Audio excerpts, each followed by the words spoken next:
Hey everyone, you may remember many months ago I posted a video about a Ford truck at an estate sale that I saw and whether I should buy it or not.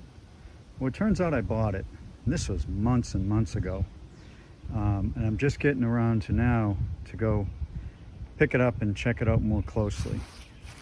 This is 72 Ford F100 XLT, Ranger XLT. So it's got the funky trim on the side and stuff like that. It's covered in some kind of brown green stuff. Just absolutely covered in it. But it looks to me like the chrome is decent. I think I can get some of the paint to come back, but you know, not nice, but maybe a patina look. It's got a 390 in it. Supposedly rebuilt, but it doesn't look rebuilt to me. It's got hurricane wheels. Tires were good when it was parked, really good. This one was flat. I just filled it up. That's basically all I've done to the truck since I got here. Tailgate definitely needs some work. You know, it's probably not salvageable, but maybe with a welder and some time. Truck is straight. It's really straight. Got the West Coast mirrors on it. So what I'm going to do today is just survey it and see what it needs and how I'm going to get it out of here. I thought about getting it running and driving it out of here. Don't know yet. I haven't checked if there's any brake fluid in the master, but it isn't seized. I know that much. So we'll see how that goes. Inside, I mean, this door is amazing. Look at this door. That's just incredible. That closes like brand new. You gotta love these old Fords. I mean, this thing is ridiculous. Anyway, and that's without lubrication. That's just the way it is. It's got some funky speakers in here. The old guy that owns it apparently kept very good care of it. And you know, I don't know what these seats look like under the, well, I guess they're not that good under the seat cover, but it's got, you know, real interesting features. Old cassette radio and all that, but it's got the really cool old Ford dash. I think this was the last year for that dash, actually. It's got an absolute infestation of ants. That's actually the second floor mat. There's two floor mats. I took the first one up and it was loaded with ants. I took it out and the second one's loaded with ants. The guy had said the keys are under the mat. They're not. They're not on the visor. Geez, this thing's got a fairly decent headliner. So I'm not sure where the key is, but in any case, these Fords are so easy to hotwire, it's ridiculous.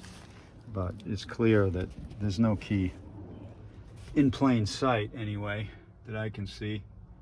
There's some change in the center console. There's some rope, that's good. I ended up pulling this thing out of here, I'll need that. So I'm gonna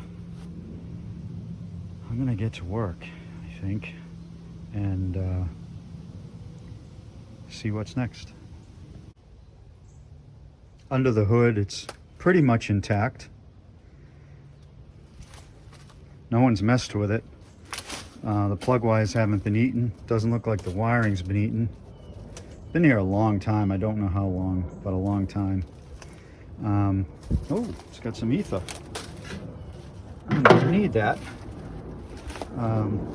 The battery box is rotted.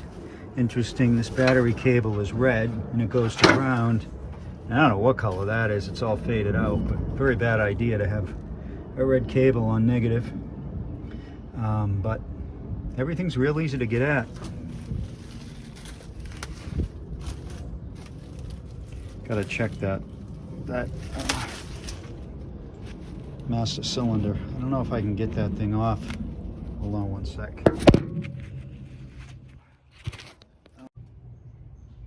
I don't know if I can get this cover off without a tool, but I'm gonna try. Oh yeah, uh-oh, that might be a very bad sign. That came off way too easy. Oh, wait a minute. Yeah, this hasn't been off in a while. I'm thinking it's bone dry.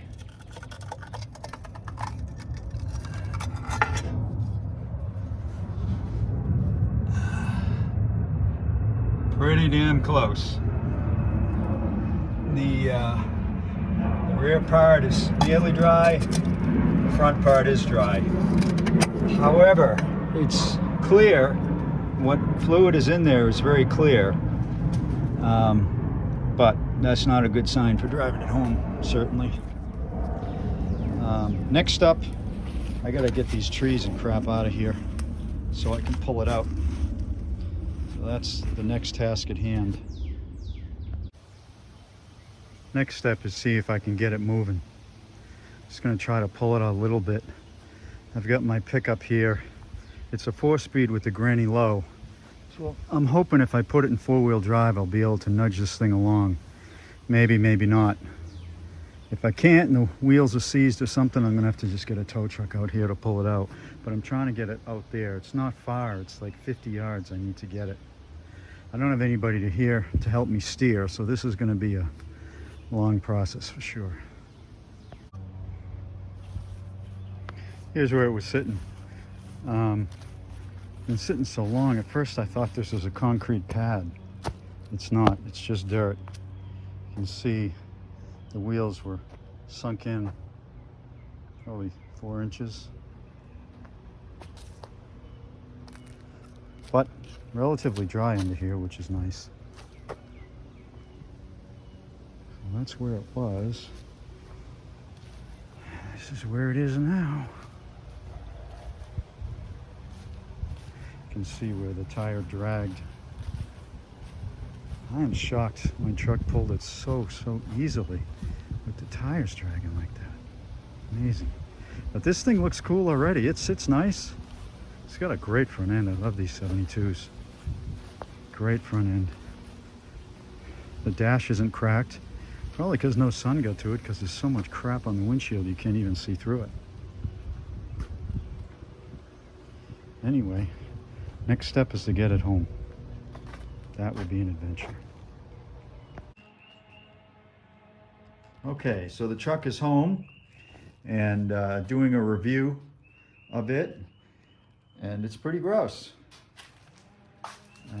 Lots of things living, past and present, in it.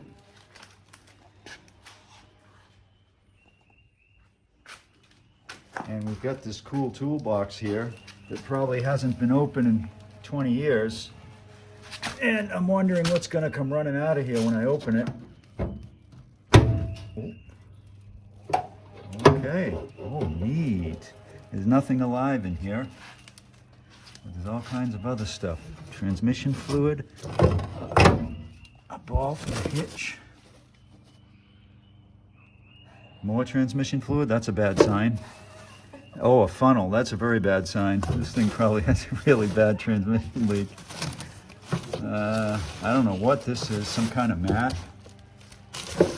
Bungee cords, this guy loved bungee cords. There's like 1,500 bungee cords in this truck. I don't know why. And that's about all that's in here, but this is in really good shape. It's not rusted out. It's pretty cool. Pretty cool. And the lock works. And of course there's bugs in here. Okay. Next task at hand is try to get this thing fired up. What I usually do with an engine that's been sitting this long is put mystery oil in the cylinders.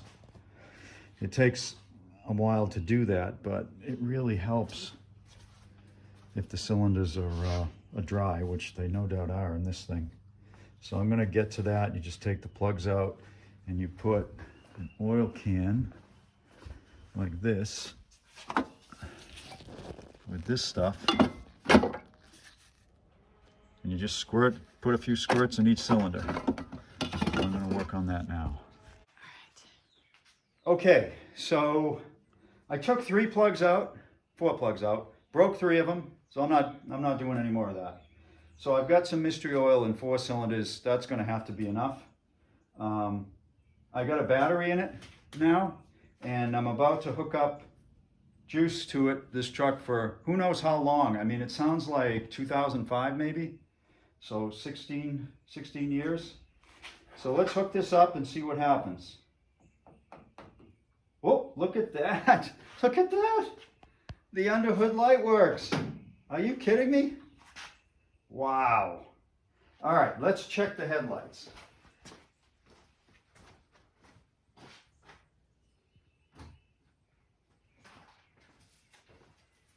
Oh my God, are you kidding me? This thing wants to run, man. Let me check the back. The back's working too. This baby wants to go. I'm getting excited. Okay, so if you zoom in here on the carburetor, I took the air cleaner off. There was a little water in it, interestingly, but none of that water got into the carb. The carb looks good. The linkage is free. I'm going to disconnect here and hook some gas up, and then we're going to spin it over to blow the mystery oil out of the cylinders that I put in. Then I'm going to check for spark in the distributor, then we're going to try to fire it. Okay, ready to test fire it. I can't get this solenoid to work. I don't know why, so I'm just going to bypass it with a jump box. I put a little gas, chainsaw gas in the carb. This is my fuel line for now. It'll run for about a minute on that. It's got chainsaw gas in it. You know, it's going to be a little harder to fire with chainsaw gas, but it'll be much easier on the engine. So we're going to see what happens. I have no key, so I have to bypass the coil. So that's what this is all about right here. And I need the jump box to turn it over. Again, because I can't get the coil, the solenoid to work right. Here goes nothing.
All right, it's the next night. I'm back at it.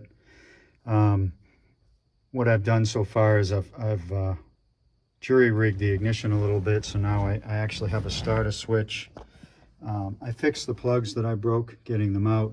So we're going to see just how well this starts now. That's pretty good. So it's running. I think you can hear that. I'm still bypassing the gas, although I think I've got that sorted.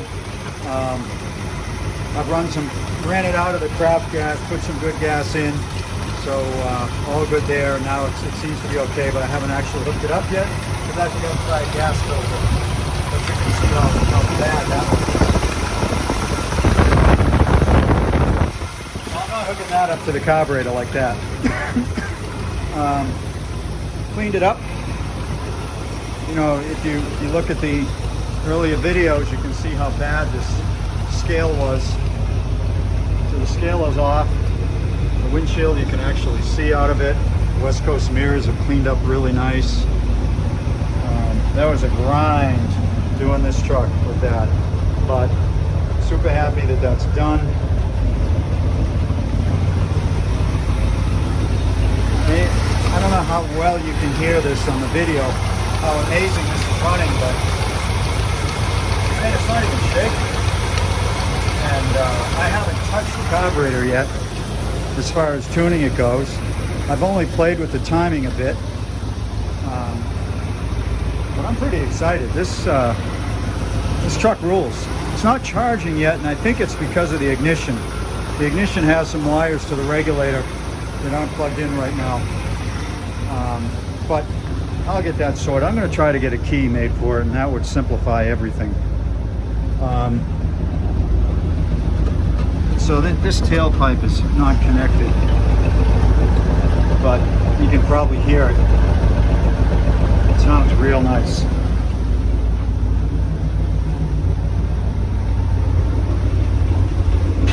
This one is connected. Not popping or anything. Sounds freaking awesome. The tires are still up. I filled them. See the green here? The whole truck was like that. Look at it now. This truck rules. It's going to be really hard to part with this one, but I bought it to rescue it, not to keep it. So that's it for this video. I'll update more as I go further along with it.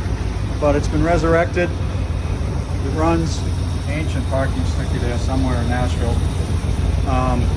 Got to get the brakes working before I can drive it, but boy, I'm happy so far with it. The radiator doesn't leak or anything. It's amazing. Signing off. Enjoy.